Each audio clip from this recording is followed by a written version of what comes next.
اعوذ باللہ من الشیطان اللعین الرجیم بسم اللہ الرحمن الرحیم وبہ نستعین وخیر الناصر ومعین۔ آج ہم علم رجال کی ضرورت پر بحث کرنے کے لیے اس موضوع پر گفتگو کرنے کے لیے آج ہمارے ساتھ حوض علم قوم کے استاد محترم سید حسن رضوی حفظ اللہ موجود ہیں۔ تو آئے ان سے جانتے ہیں کہ علم رجال کی ضرورت کیوں پیش آئی اور تاریخ کے اندر علم رجال کی اسلامی تعلیمات میں اس کا کیا رول رہا ہے۔ اعوذ باللہ من الشیطان الرجیم بسم اللہ الرحمن الرحیم۔ علم رجال کے حوالے سے ہماری یہ گفتگو پہلے گزر چکی ہے، جس میں علم حدیث اور علم رجال میں فرق آپ کی خدمت میں ذکر کیا گیا تھا۔ یہ دونوں علم جس طرح سے دو جڑواں بھائی ہم کہہ سکتے ہیں، اس طرح سے یہ جڑواں علوم ہیں۔ ایسا نہیں ہے کہ ایک علم رجال کوئی پڑھتا اور علم حدیث سے وہ کنارہ کش رہی، یا علم حدیث بدون علم رجال پڑھا جائے، آج کے دور میں یہ ممکن نہیں ہے۔ لہٰذا یہ دو جڑواں علم ہیں، لیکن ہیں الگ الگ، علم رجال اور علم حدیث۔ علم حدیث میں سند کو دیکھ کے بحث ہوتی ہے، اور اس سند کے اندر ایک ایک راوی کے حالات کو جاننے کے لیے ہم علم رجال کے محتاج بنتے ہیں۔ علم رجال کی ضرورت ہمیں کیوں پیش آئی، بہت اچھا اور اہم سوال ہے۔ اس حوالے سے ہم 3-4 اسباب مد نظر رکھ سکتے ہیں، جو میں ترتیب سے آپ کی خدمت میں بیان کرتا ہوں، اور علماء کرام نے بھی اس حوالے سے ذکر کیا ہے۔ پہلا جو اس کا سبب ہے، اور یہ شیعہ سنی دونوں کتب میں واضح طور پہ موجود ہے، اور اس کو قول راجح یعنی اس رائے کو اکثر علماء نے اختیار بھی کی ہے، اور وہ سبب یہ ہے کہ نبی اکرم صلی اللہ علیہ وآلہ وسلم کی حیات طیبہ میں، ان کی اپنی زندگی میں ہی بعض لوگ ان کی طرف جھوٹی نسبتیں دے کے حدیثیں گھڑنے لگ گئے۔ جیسا کہ یہ حدیث شیعہ سنی کتب میں معروف ہے، اور بعض نے اس کے تواتر لفظی کا بھی دعویٰ کیا ہے۔ بخاری میں بھی یہ حدیث آئی ہے، اور ہماری کتب میں بھی ہے کہ من کذب علی متعمدا فلیتبوأ مقعدہ من النار، جس شخص نے بھی جان بوجھ کر میرے اوپر یعنی عمدن قصدن ارادتاً میرے اوپر جھوٹ باندھا ضروری نہیں ہے کہ وہ منفی ہی چیز ہو، اگر مثبت بھی ہے، جیسے خود سے اعمال گھڑ کے نبی صلی اللہ علیہ وسلم کی طرف نسبت دے دی، ہاں کوئی اچھا کلام گھڑ کے رسول صلی اللہ علیہ وسلم کی طرف نسبت دے دی، یہ بھی جھوٹ ہے۔ تو من کذب علی متعمدا، جس نے جان بوجھ کر مجھ پر جھوٹ باندھا، اس کا ٹھکانہ جہنم ہے۔ حضرت صلی اللہ علیہ وسلم کی یہ حدیث اس وقت معاشرے میں پھیل گئی، چونکہ منبر پہ آپ صلی اللہ علیہ وسلم نے یہ بات بیان فرمائی تھی، اور جھوٹ واضح طور پہ باندھا گیا، جس کے اوپر ہمارے پاس قرآن کریم کی بعض صورتیں یا آیات بھی دلالت کرتی ہیں کہ یہ والے مسائل بڑے پیمانے پہ منافقین نے ایجاد کیے ہوئے تھے۔ مثلا سورہ مجادلہ کو اگر آپ دیکھیں اور مطالعہ کریں تو اس میں نجوہ کے مسائل ذکر کیے گئے ہیں، مجلس کے مسائل ذکر کیے گئے ہیں، یا جو سازشیں نبی صلی اللہ علیہ وسلم کے حوالے سے کی جاتی تھی، اور پھر وہ پروپیگنڈا پھیلا دیے جاتے تھے۔ لہٰذا پہلا سبب جو علماء نے ذکر کیا وہ یہی ہے کہ چونکہ جھوٹی نسبتیں کلام گھڑ کے دینا شروع کر دی گئیں، تو اس بات کی ضرورت پیش آئی کہ اب جو نسبت دے کے حدیث بیان کر رہا ہے اس کے بارے میں جانچ پڑتال کر لی جائے، کون ہے، کیسا ہے، اور کس منبع سے ذکر کر رہا ہے، قابل اعتماد ہے یا نہیں۔ یہ پہلا ہمارے پاس سبب۔ یعنی نبی اکرم صلی اللہ علیہ وسلم کے دور میں بھی یہ جو سلسلہ شروع ہوا ہے، ان حدیث گاڑنے کا سلسلہ ہے، جی ہاں، یہ نبی اکرم صلی اللہ علیہ وسلم کے دور میں، نبی صلی اللہ علیہ وسلم کی اپنی حیات طیبہ کے اندر ہی یہ دور میں، چونکہ منافقین اس دور میں، قرآن کی سری سورہ توبہ میں آیات ہیں کہ مدینہ کے اندر اور مدینہ سے باہر ہر 2 جگہوں کے اوپر منافقین موجود تھے۔ تو منافقین کے وجود کا قرآن بھی صراحتاً بیان کرتا ہے، اور شیعہ سنی دونوں مکتب اس کے اوپر متفق ہیں کہ منافقین موجود تھے، ایک خاص تعداد، ہم یہ نہیں کہتے کہ اکثریت، ایک خاص تعداد موجود تھی، اور اس وہ خاص تعداد مدینے کے اندر بھی رہتی تھی، اور ایک خاص تعداد مدینے سے باہر بھی موجود تھی۔ تو ان کی منافقانہ سازشیں، مثلا مسلمانوں کے سامنے کچھ اظہار کرتے، پیچھے جا کے کوئی سازش کرتے، یہ عناصر بہرحال اپنی جگہ موجود تھے۔ تو اس علم رجال کی حیثیت اور علم رجال کی ابتدا وہ نبی صلی اللہ علیہ وسلم کے دور سے ہی آغاز ہو گئی۔ اس کی قیمت آہستہ آہستہ تب بڑھنے لگ گئی جیسے جیسے زمانہ مزید آگے گزرا، خصوصاً دور اموی میں جب امیر المومنین علیہ الصلوۃ والسلام کے اوپر تہمتیں باندھی گئی، پروپیگنڈا کیا گیا، تو بہت ساری حدیثوں کو اموی مشینری نے ایجاد کیا اور وہ معاشرے کے اندر پھیلایا۔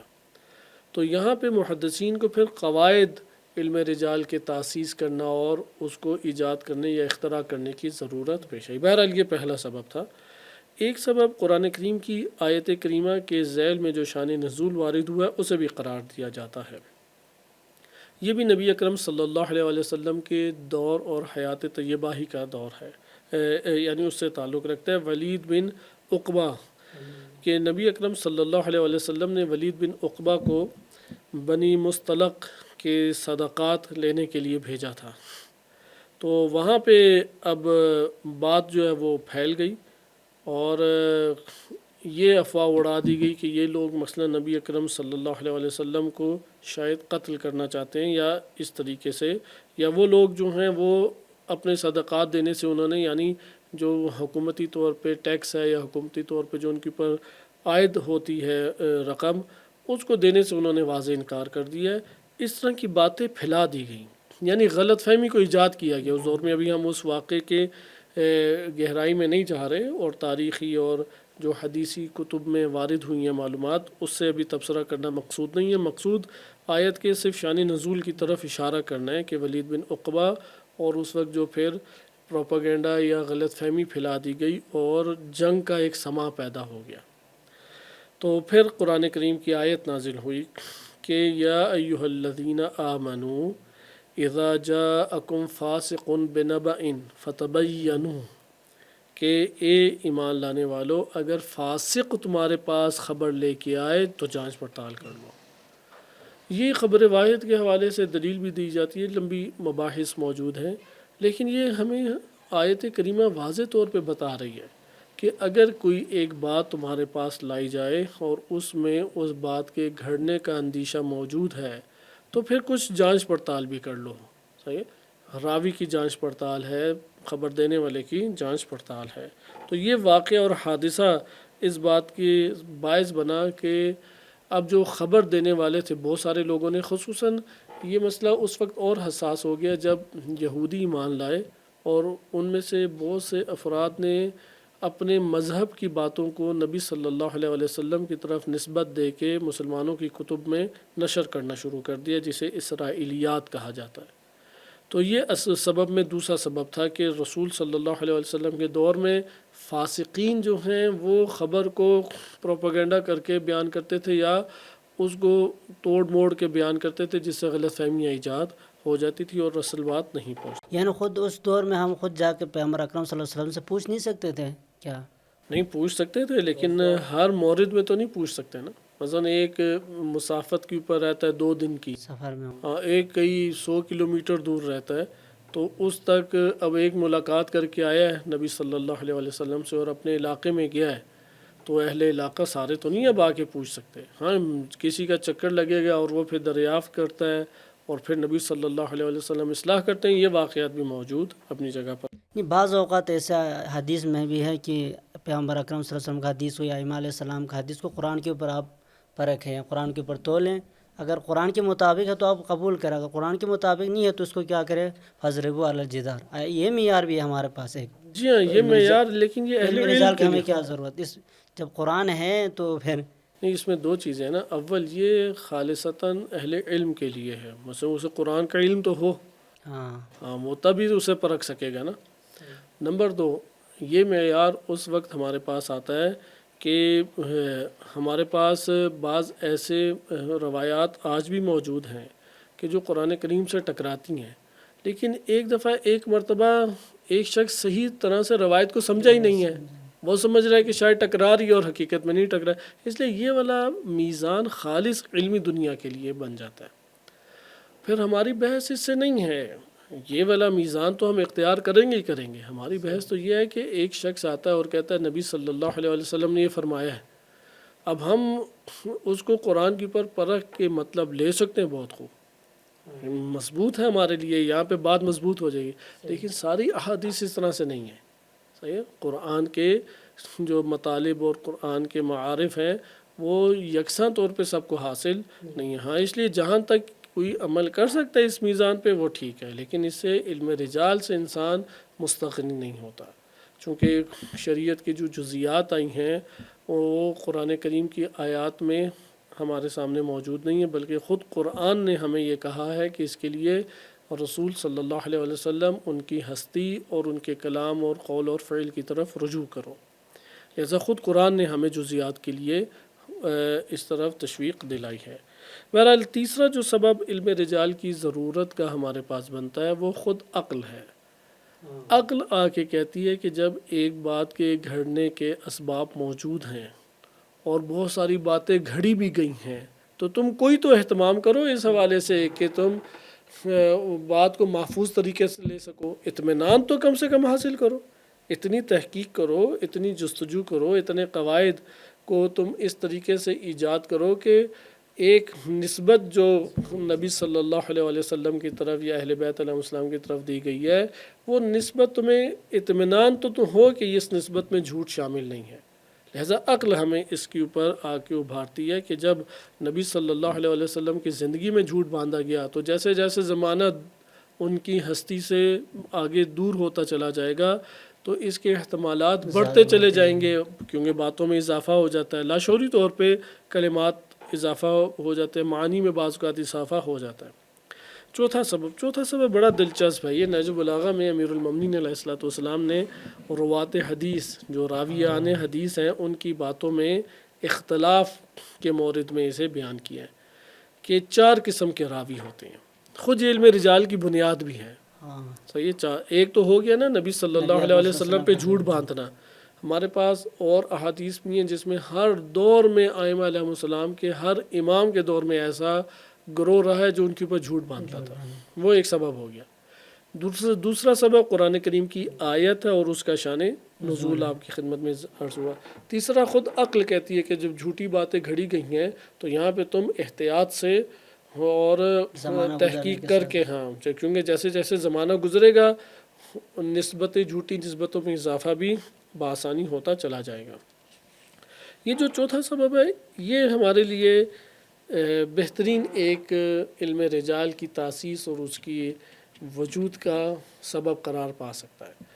اور اس حدیث سے ہمیں یہ بھی پتہ لگتا ہے نبی صلی اللہ علیہ وسلم کے دور میں یہ والے مسائل موجود تھے اور صحابہ کرام اس کے اوپر عمل پیرا ہونے کی کوشش بھی کرتے تھے. لیکن ہم صحابہ کرام کے اوپر بھی اسی طور پہ غور و فکر کر کے حدیثیں لینے کے تشیع قائل ہیں. اہل سنت تو حدیث کے معاملے میں ایک ضابطہ رکھتے ہیں کہ الصحابہ کلہم عدول، تمام صحابہ عادل ہیں. علمی دنیا کے اندر ہم اسے ایک مبالغہ یا غلوف کے اوپر مشتمل قاعدہ کہہ سکتے ہیں. تمام صحابہ کے اوپر یہ حکم لگا دیا جائے کہ وہ حدیث بیان کرنے میں عادل ہیں، یہ بہت مشکل بات ہے، چونکہ ایک طب انسانی سبھی باہر اور شواہد واضح موجود ہیں. خصوصاً یہ جو حدیث آپ کی خدمت میں بیان کی جا رہی ہے یہ بھی اس ضابطے کو توڑتی ہے. امیر المومنین علیہ الصلوۃ والسلام فرماتے ہیں کہ راویان حدیث 4 قسم کے ہیں. ایک تو ہے راوی منافق. صحیح، ایک ہو گیا چونکہ منافقین نبی صلی اللہ علیہ وسلم کے آخری دور تک رہے، ایمان ظاہر کرتا تھا مسلمانوں کے سامنے، ظاہری تصنع بناوٹی اسلام قبول کیا ہوا تھا اور اپنے وجود میں منکر تھا ایمان کا. یہ جان بوجھ کے مسلمانوں کے درمیان نبی صلی اللہ علیہ وسلم کے اوپر جھوٹ باندھا کرتا تھا. اس کو امام علی علیہ السلام کی نہج البلاغہ کی اس روایت میں منافق کہا گیا، رجل منافق. لیکن علم رجال نے اسے کذاب اور وضاع کہا ہے، یعنی جھوٹا اور حدیثیں گھڑنے والا. اس کی تو بلا شک و شبہ حدیث قابل قبول نہیں ہے، اس لیے مسلمان اس سے اجتناب کیا کرتے تھے. منافقین جن کے چہرے عیاں تھے ان سے مسلمان اجتناب کیا کرتے تھے. دوسرا راوی ہے، اسے ہم اپنی زبان میں کہہ سکتے ہیں راوی واہم. اسے وہم لاحق ہو گیا، یعنی اب یہ ہے اندر سے پاکیزہ انسان، مومن انسان ہے، صحابی ہے، صحیح، نبی اکرم صلی اللہ علیہ وسلم سے اس نے سنا لیکن سن کے صحیح سمجھا نہیں۔ یہ کثیر ہے، آج کے دور میں بھی کثیر ہے، اس طب کا کوئی مخالف بھی نہیں ہے، طب انسانی ہے، بعض اوقات وہ اپنے طور پہ سننا چاہتی ہے لیکن صحیح نہیں سن سکی۔ یعنی نبی اکرم صلی اللہ علیہ وسلم کا کلام اس نے سنا لیکن اس کلام کو صحیح وہ نہیں سمجھ سکا، اپنے گمان کے مطابق جو سنا ہے اسے نسبت دی مسلمانوں کے درمیان، اور مسلمان بھی یہی سمجھے کہ شاید رسول صلی اللہ علیہ وسلم نے یہ کہا ہے اور جبکہ یہ بات نہیں کہی تھی۔ یہاں پہ اس نے جان بوجھ کے جھوٹ نہیں باندھا۔ یہاں پہ امام علی علیہ السلام فرماتے ہیں کہ اگر مسلمانوں کو یہ پتہ لگ جاتا کہ یہ گمان اسے ہوا ہے تو اس پر عمل نہ کرتے۔ مثلا نبی صلی اللہ علیہ وسلم سے اس نے ایک حکم سنا، کچھ عرصے بعد ناسخ آ گیا، حضرت صلی اللہ علیہ وسلم نے اس عارضی حکم کو منسوخ کر کے جو اب قائم حکم ہونا تھا، جو جاری حکم رہنا تھا، اس کو بیان کیا۔ منسوخ تک رسائی تھی، ناسخ تک رسائی اس کی نہیں ہو سکی۔ یہاں سے علم رجال کا وسیع باب کھل جاتا ہے۔ یہ جو مورد ہے نا، چونکہ ہمیں دیکھنا ہوگا کہ اس راوی، ہمارے یہاں احادیث یا سنی دونوں احادیث میں یہ والا مسئلہ کافی مطرح ہے۔ ایک بات ہمیں ایک جگہ پہ ایک راوی سے مل رہی ہے، اس نے قلیل بیان کیا، دوسرے نے کچھ تفصیل سے بیان کیا، تیسرے نے بھی بیان کی ہے، لیکن دیکھتے ہیں کہ ایک غیر محسوس یا غیر آپ یہ کہہ لیں کہ غیر مناسب اضافہ محسوس ہو رہا ہے۔ یعنی وہ جو دو اقوال ہیں جی جی، اس رسول صلی اللہ علیہ وسلم کی شخصیت اور سیرت سے میل کھاتا دکھائی نہیں دے رہا، یہ اس کا وہم ہے۔ اس کے اوپر علماء نے گفتگو کی ہے۔ خوب، اس کے اوپر ہمارے پاس اور بحث بھی نکل سکتی ہے۔ یہ جو دوسرا مورد ابھی آپ کی خدمت میں ذکر کیا راوی کا کہ اسے وہم لاحق ہوا، جی ہاں اس میں اور کئی صورتیں نکلتی ہیں لیکن ہم اسے ترک کر دیتے ہیں۔ اچھا، تیسرا راوی ہے راوی مقتطع، یعنی وہ راوی جس طرح ابھی ناسخ منسوخ کی جو میں نے مثال دی۔ ناسخ منسوخ قرآن کے اندر بھی ہے نا؟ ہاں، ناسخ منسوخ قرآن میں بھی ہے لیکن میں نے ابھی دوسری میں بیان کر دی، اسے تیسری میں بیان کرنا چاہیے تھا۔ صحیح ہے، دوسری میں یہ ہے کہ اس نے سنا لیکن صحیح سمجھ نہیں سکا اور اپنے فہم کو لے گیا اور لوگوں میں بیان کیا۔ تیسرا ہمارے پاس آتا ہے کہ اس نے نبی اکرم صلی اللہ علیہ وآلہ وسلم سے ایک حکم سنا اور حضرت صلی اللہ علیہ وآلہ وسلم نے کچھ مدت بعد اسے منع فرما دیا، یا رسول صلی اللہ علیہ وآلہ وسلم نے ایک چیز سے منع فرمایا تھا، کچھ مدت بعد اس کے جواز کو بیان کر دیا۔ اب اس نے ایک بات سنی تھی، اگلی نہیں سنی، تو اب وہ مسلمانوں کے درمیان جب آئے گا اور ایک طرفہ بات کو بیان کرے گا تو اس جگہ پہ ہم کہہ سکتے ہیں کہ اختلاف روایات میں سامنے آ جاتا ہے۔ ادھر اب تحقیق لازم ہو جائے گی اور راوی کی تحقیق اس اعتبار سے کریں گے۔ اب یہاں پہ راوی معتبر ہے لیکن اس سے جو بات پہنچ رہی ہے وہ آدھی بات پہنچ رہی ہے۔ اور آخری ہے، امیر المومنین علیہ السلام فرماتے ہیں کہ وہ شخص جس نے کبھی نبی صلی اللہ علیہ وسلم پہ جھوٹ نہیں باندھا اور کبھی اس نے جو سنا صحیح طرح سے سمجھا، ناسخ کو منسوخ کو سنا تو ناسخ کو بھی یاد رکھا، ایک امر سے نہیں کی تھی اور بعد میں اس کا حکم جب دے دیا تو اس کی طرف بھی اس کی توجہ تھی، یہ شخص بلا شک و شبہ ہم کہہ سکتے ہیں کہ وہ شخص ہے کہ اس نے صحیح طرح سے بات کو لیا اور مضبوط حافظے کا مالک تھا، اور یہ بلا شک و شبہ قابل اعتماد ترین ہمارے لیے شخص ہے۔ یہ چار ہمارے پاس آ جاتی ہیں قسمیں کہ جس سے ہمیں پتہ لگا کہ علم رجال کی ضرورت پیش آتی ہے راوی کی جانچ پڑتال کے لیے۔ تو آج کے دور میں علم رجال کے کیا کردار ہیں؟ تو اس دور میں تو یہ تمام چیزیں موجود ہیں، آج کے دور میں علم رجال کے کیا کردار اور اہمیت ہے؟ آج کے دور میں تو بلکہ اور زیادہ بڑھ گئی ہے، چونکہ علم رجال کی ضرورت، جی آج تک تاریخ انسانیت میں یا تاریخ اسلام میں اس قدر احادیث نہیں گھڑی گئیں جتنی آج کے دور میں حدیثیں گھڑی جا رہی ہیں۔ البتہ کتابیں چھپ گئیں اور کتابوں کے ذریعے سے ہم 800 900 یا 1000 سال سفر کر کے پہنچ جاتے ہیں، لیکن اس دور میں بھی بہت ساری حدیثوں کو گھڑا گیا اور مکاتب فکر بھی اسی طور پہ بنے۔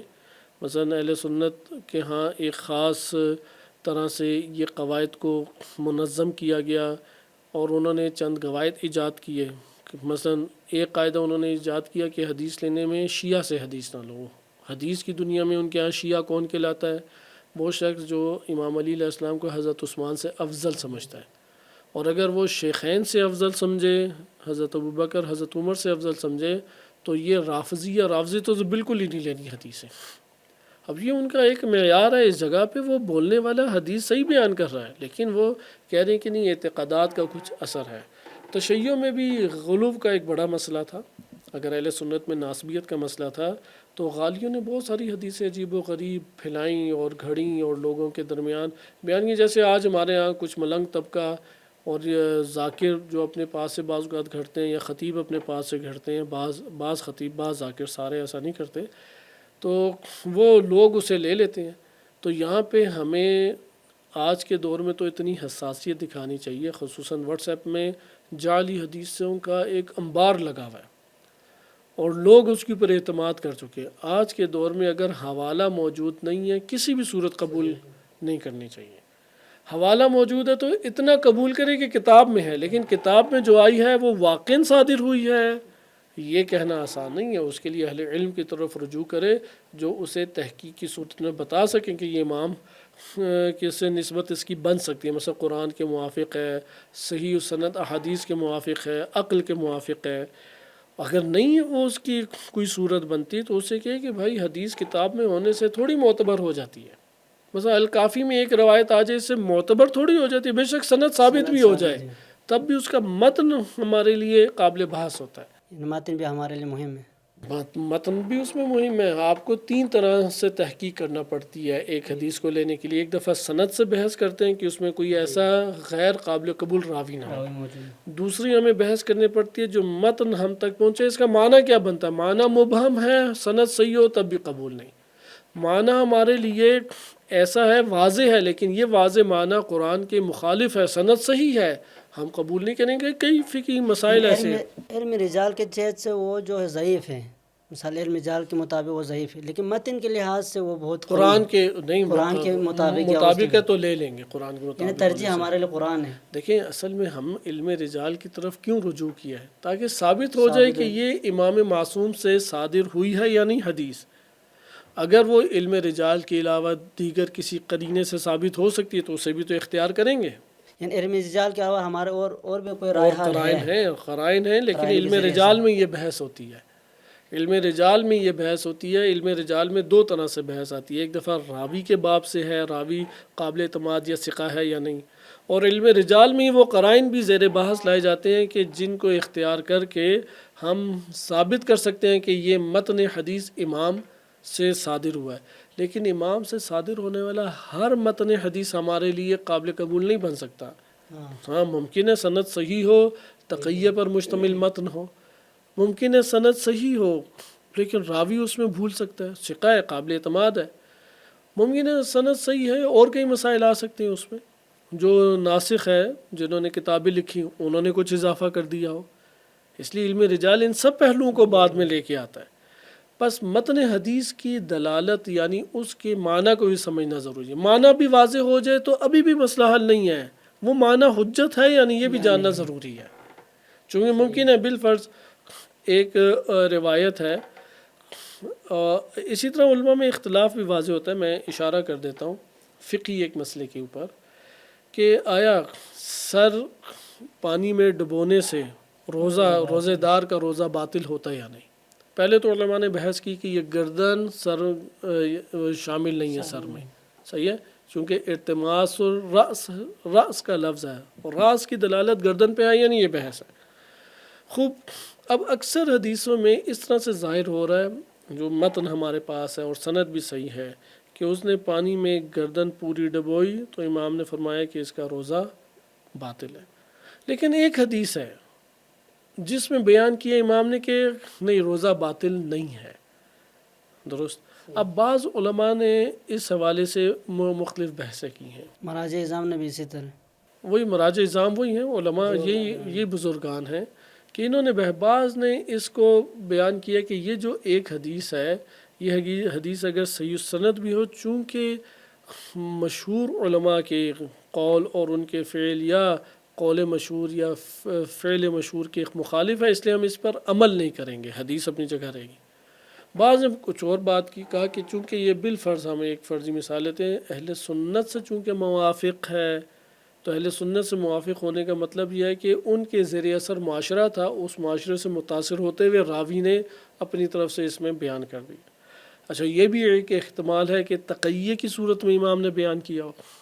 اچھا، بعض علماء نے ان سب وزاویوں سے جائزہ لیا اور کہا کہ نہیں، یہ حدیث امام ہی سے صادر ہوئی ہے، تو ہم دونوں کو جم کریں گے، ٹکراؤ نہیں، جم یہ کریں گے کہ کراہت ہے، صحیح ہے۔ جب حرمت کے درمیان اگر بحث آ جائے نا، حرمت اور جواز میں، تو جواز کو حرمت سے ملانے کے لیے علماء کہتے ہیں کہ ادھر پھر یہ کراہت کے اوپر حمل کیا جائے۔ جیسے آیت اللہ سستانی حافظہ اللہ تعالی، وہ 9 قائل نہیں ہے اسباب کے، روزہ ٹوٹنے کے 9 اسباب کے قائل نہیں ہیں، 8 کے قائل ہیں۔ وہ سر پورا پانی میں سر ڈبونے کو مکروہ جانتے ہیں۔